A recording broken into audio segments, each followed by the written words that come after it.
Halo teman-teman, perkenalkan kami dari kelompok 1.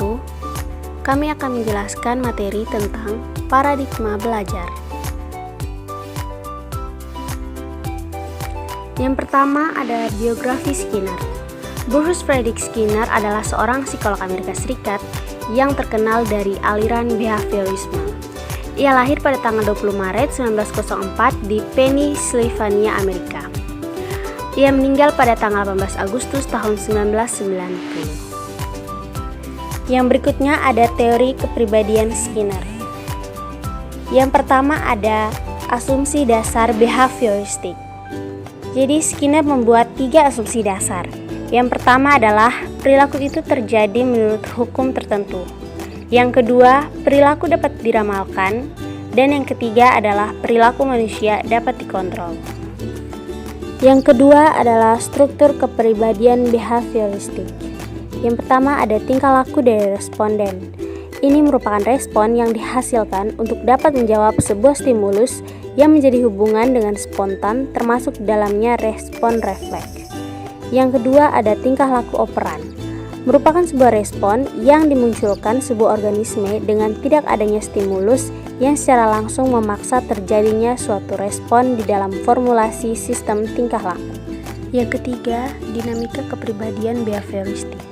Yang pertama, kepribadian dan belajar, di mana seorang individu memiliki tingkah laku yang baru, menjadi lebih terampil, menjadi lebih tahu pada kehidupan terus-menerus dihadapkan tentang suatu situasi eksternal yang baru.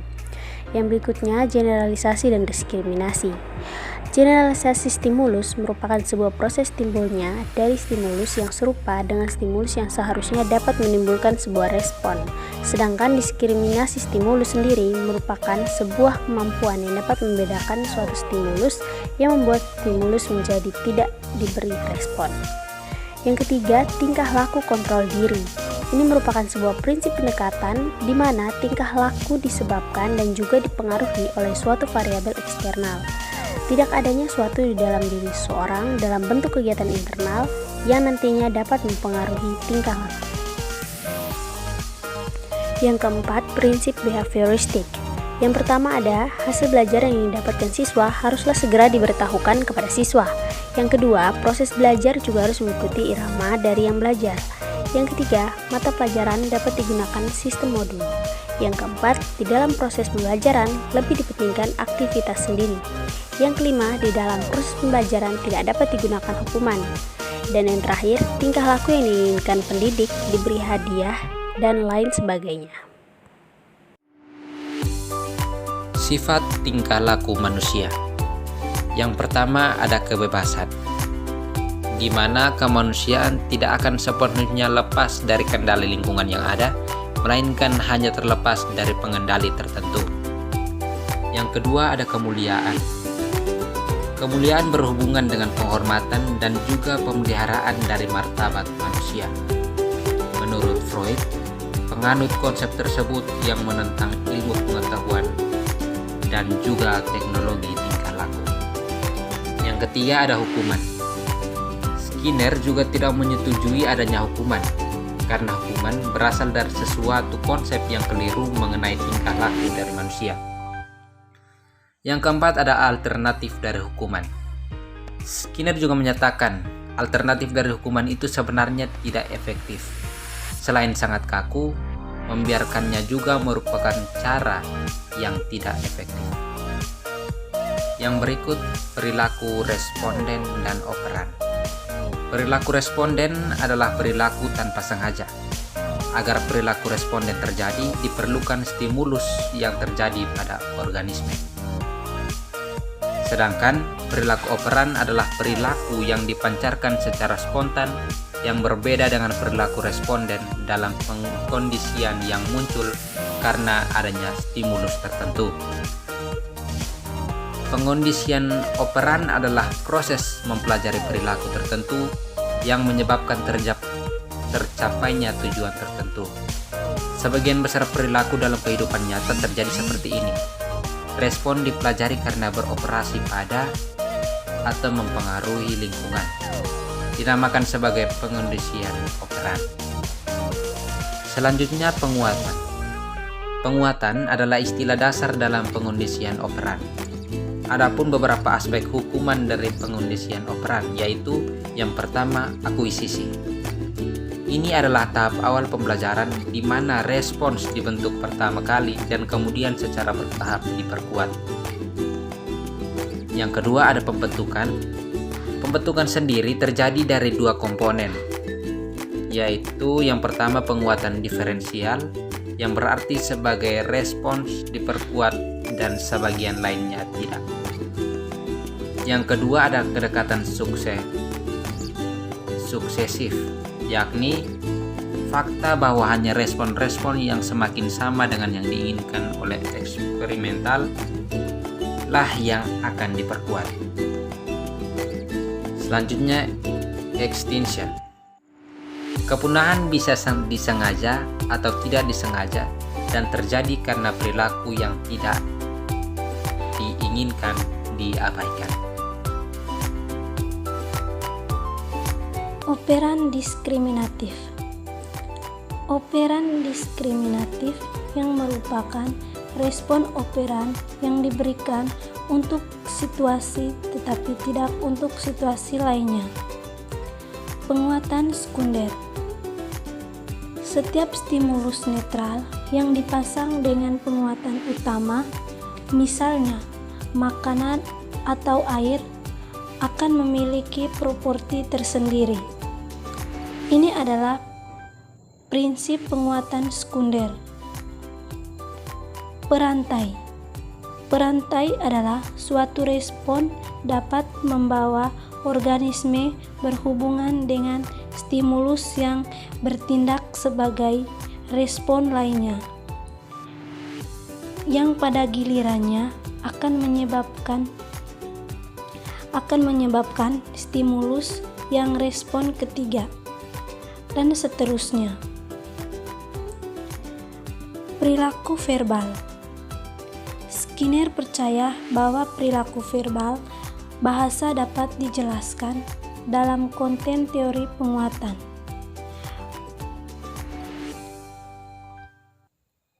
Jadwal penguatan. Skinner mempelajari efek penguatan ada 3, yaitu jadwal sederhana, jadwal gabungan, dan jadwal yang dilapiskan. Perilaku takhayul. Menurut prinsip pengondisian operan, kita dapat memperkirakan bahwa perilaku yang dilakukan hewan ketika mekanisme pemberian makan diaktifkan akan diperlukan, dan hewan akan cenderung mengulangi perilaku yang diperlukan itu. Yang berikut materinya tentang penguatan bersyarat. Penguatan bersyarat terdiri dari 2, yakni penguatan positif dan penguatan negatif.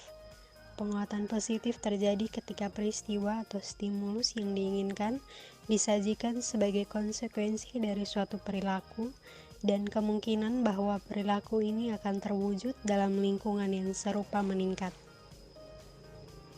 Yang berikut penguatan negatif. Penguatan negatif terjadi ketika tingkat perilaku meningkat karena peristiwa atau rangsangan yang tidak menyenangkan dihilangkan atau dicegah terjadi. Yang berikut, gangguan perilaku dan terapi perilaku. Gangguan perilaku adalah gangguan serius dalam hal tingkah laku dan emosi yang dapat terjadi pada anak-anak maupun remaja. Anak-anak dengan gangguan perilaku dapat menunjukkan pula tingkah laku yang mengganggu dan penuh kekerasan. Sedangkan terapi perilaku atau behavior therapy, behavior modification adalah pendekatan untuk psikoterapi yang didasari oleh teori belajar atau learning teori yang bertujuan untuk menyembuhkan psikopatologi seperti depresi dan lain sebagainya. Yang berikut gangguan-gangguan perilaku. Gangguan perilaku pada anak adalah suatu kondisi ketika anak sering berperilaku menyimpang di luar batas, sehingga berpotensi merugikan dirinya sendiri dan orang lain. anak yang memiliki gangguan perilaku seringkali dianggap nakal dan bahkan agresif. Ada beberapa jenis gangguan perilaku yang cukup sering terjadi pada anak, diantaranya kita dapat melihatnya di PPT. Gejala dan tanda gangguan perilaku pada anak seperti mudah marah atau sulit menahan emosi, impulsif atau sulit menahan dorongan untuk melakukan sesuatu, kerap melakukan kekerasan baik secara fisik maupun verbal pada orang lain atau hewan, gemar melempar dan merusak barang saat marah, sering melakukan perbuatan yang kurang baik misalnya malas belajar dan lain sebagainya. Terapi perilaku atau behavior therapy, behavior modification adalah pendekatan untuk psikoterapi yang didasari oleh teori belajar atau learning theory yang bertujuan untuk menyembuhkan psikopatologi seperti depresi dan lain sebagainya. Berikutnya ada biografi John Dollard dan Neil Miller. Jadi John Dollard lahir di Menasha, Wisconsin pada tahun 1900 dan meninggal pada tahun 1980. Ia mendapat gelar AB pada tahun 1922 dan MA pada tahun 1930 dan yang terakhir gelar PhD di bidang sosiologi pada tahun 1931. Neil M. Miller, dia lahir di Milwaukee, Wisconsin tanggal 3 Agustus 1909 dan meninggal tanggal 23 Maret tahun 2002. Ia mendapat gelar BS pada tahun 1931 dan dapat gelar MS pada tahun 1932 dan yang terakhir gelar PhD di bidang psikologi pada tahun 1935. Berikut adalah tujuan kolaborasi. Tujuan kolaborasi John Dollard dan Miller yaitu untuk mengembangkan pendekatan interdisiplin 3 bidang ilmu, yaitu teori belajar, psikoanalitik, dan antropologi sosial. Teori Dollard dan Miller banyak dipengaruhi oleh teori Hull, terutama mengenai peran motivasi dalam tingkah laku dan bagaimana motivasi belajar dapat diperoleh. Yang berikut yaitu teori belajar Hull. Teori belajar Hull adalah teori reduksi dorongan atau reduksi impuls dorongan mengenai soal spesifikabilitas tujuan, keterlibatan kelas, dan proses belajar dari yang sederhana ke yang kompleks. Yang berikut adalah komponen utama. 4 komponen utama. Yang pertama, dorongan. Menurutnya, belajar melibatkan dorongan yang dapat direduksi. Sulit membayangkan bagaimana reduksi dorongan primer dapat berperan dalam belajar di kelas, tapi beberapa pengikut Hull menekankan kecemasan sebagai bentuk dorongan dalam proses belajar manusia. Berdasarkan penerapan ini, maka mereduksi kecemasan murid adalah syarat yang diperlukan untuk belajar di kelas. Yang kedua yaitu petunjuk. Latihan harus didistribusikan dengan cermat agar hambatan tidak muncul.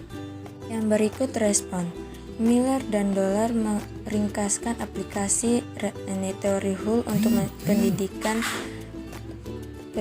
sebagai bentuk drive pembelajaran harus menginginkan sesuatu.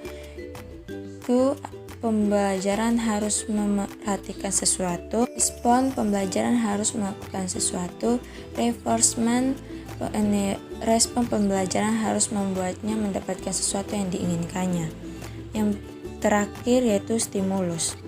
Menurut teori Hull, kondisi yang disusun secara optimal akan mempermudah siswa untuk belajar. Belajar di kelas dapat diklasifikasikan dalam 3 tipe, yaitu stimulus discrimination, respon differentiation, dan reward. Yang berikut ada hierarki respon. Sejak lahir, organisme mempunyai hierarki respon penentu kebutuhannya yang timbul karena ada rangsangan-rangsangan dan dorongan. Respon terhadap kebutuhan tertentu bukan merupakan respon pilihan secara random, tetapi respon yang memang ditentukan oleh kebutuhan. Misalnya mata kena debu, maka secara otomatis mata berkedip dan keluar air mata. Yang berikut generalisasi stimulus. Generalisasi atau penyamarataan kekuatan kebiasaannya efek timbul karena stimulus lain daripada stimulus pertama yang menjadi syarat bergantung kepada penindakan stimulus kedua dari yang pertama dalam kesatuan yang terus-menerus dari ambang perbedaan. Dengan kata lain, yang ingin dibentuk merupakan hasil rata-rata persyaratan stimulus berikutnya. Sekian dan terima kasih.